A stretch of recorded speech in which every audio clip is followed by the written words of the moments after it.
Now we come in chapter 11 of Leviticus to what I'm sure many of you are going to agree is one of the most unusual chapters that we have in the Bible. Actually now, as we leave the 10th chapter of Leviticus, we've come to what might be called a radical bifurcation in this book. The subject matter is no longer offerings and priests, but it changes from priests to people, from offerings to God to food for man, from worship before God to walk in the world. And the change is made, if you'll note, from the sacred to what is called the secular, without any change of pace, any thought that there's anything different. We make today a false distinction between the sacred and the secular. We think that if it's in the church, why, it's sacred. And I don't care what it is. Even gossip in the church seems to be sacred. And that if it's done outside, that it's secular. Now, I don't care who you are or what you're doing. You can wash dishes to the glory of God. You can dig a ditch to the glory of God. Someone has said, I want to dig a ditch so straight and true that even God can look it through.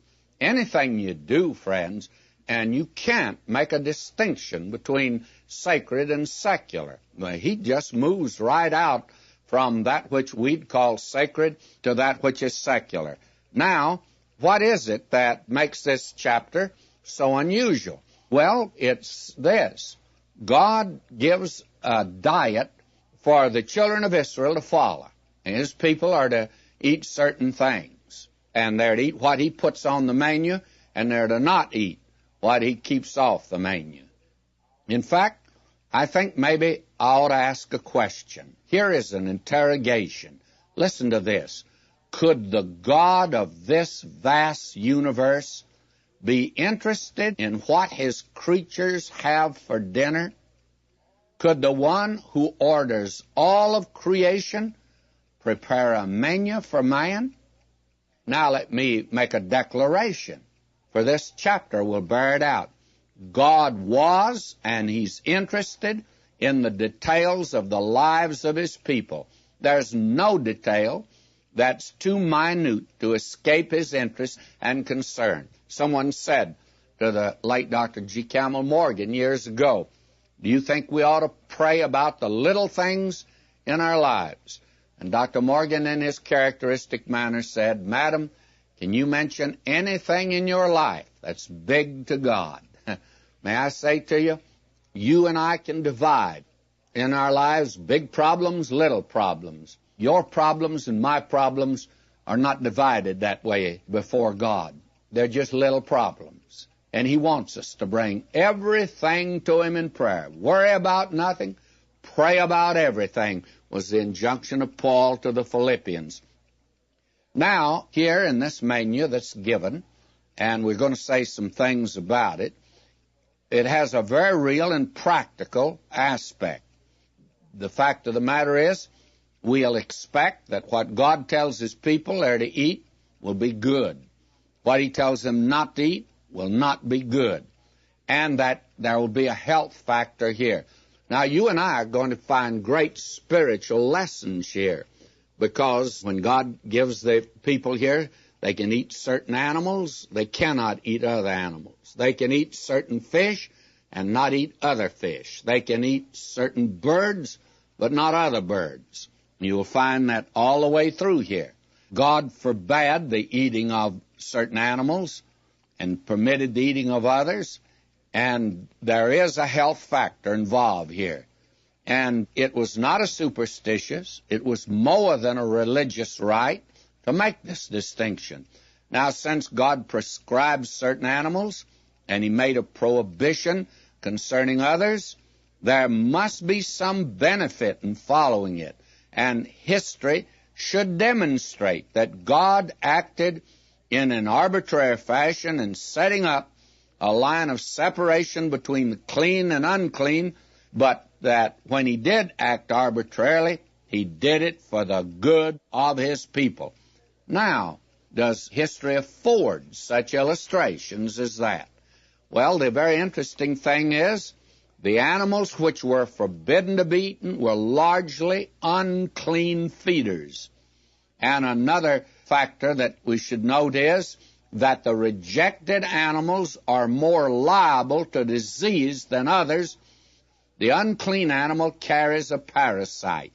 Now, let me read a statement made by Dr. S.H. Kellogg. I'm quoting him now. He says, one of the greatest discoveries of modern science is the fact that a large number of diseases to which animals are liable are due to the presence of low forms of parasitic life. To such diseases, those which are unclean in their feeding will be especially exposed, while none will perhaps be found wholly exempt. And another discovery of recent times, which has a no less important bearing on the question raised by this chapter, is the new ascertained fact that many of these parasitic diseases are common to both animals and man, and may be communicated from the former to the latter. That's the end of the quotation. And he goes on, however, to show specific cases. Now he mentions, for instance, that the flesh of swine, they have the parasitic trichinae, and that turkeys have the diphtheria, and they can communicate it to man. And horses have the loathsome disease known as the glanders. Now, evidently Moses didn't know this, and certainly the physicians in Egypt didn't know it, but God knew it, and God made this distinction. Now, does this work out in history? Well, it does. But let me give another quotation from Dr. Noel DeMuzzi of the Paris Academy of Medicine way back in 1885. Listen to him. The idea of parasitic and infectious maladies, which has conquered so great a position in modern pathology, appears to have greatly occupied the mind of Moses and to have dominated all his hygienic rules. He excluded from Hebrew dietary animals particularly liable to parasites. And as it's in the blood that the germs or spores of infectious disease circulate, he orders that they must be drained of their blood before serving for food. How did Moses know that? Well, Moses didn't know it, but you see, God did. This has worked out in history. The plague, for instance, that was desolating Europe years ago. And again, I'm quoting from Dr. Kellogg. He says, the Jews so universally escaped infection that by their exemption the popular suspicion was excited into fury, and they were accused of causing the fearful mortality among their Gentile neighbors by poisoning the wells and springs. And they enjoyed almost total immunity at that time of the plague. And then Professor Hosmer writes, throughout the entire history of Israel, the wisdom of the ancient lawgivers in these respects has been remarkably shown. In times of pestilence, the Jews have suffered far less than others as regards longevity and general health. They have in every age been noteworthy, and at the present day in the life insurance offices, the life of a Jew is said to be worth much more than that of men of other stocks. And then Dr. Behrens in Prussia, he says the mean duration of Jewish life averages 5 years more than that of the general population. Now, of course, today, with the Jew breaking over on this diet, why, the gap has been closed. But actually, there are times when their lifespan was twice that of their Gentile neighbors. I could give more quotations than this, but you need to note here that there was a very real basis for God giving these laws on diet, and that there was a health factor that was involved here. Today, though, we're told very definitely that you can eat anything you want to. If you'll notice that Paul said in Romans 14:14, I know and am persuaded by the Lord Jesus that there's nothing unclean of itself, but to him that esteemeth anything to be unclean, to him it's unclean. They can rattlesnake meat down in San Antonio, Texas. Now, I don't know about you, but if you're going to have me over for dinner, let's not have a can of rattlesnake meat. I wouldn't care for it. I have a notion you wouldn't either, but apparently somebody's eating it.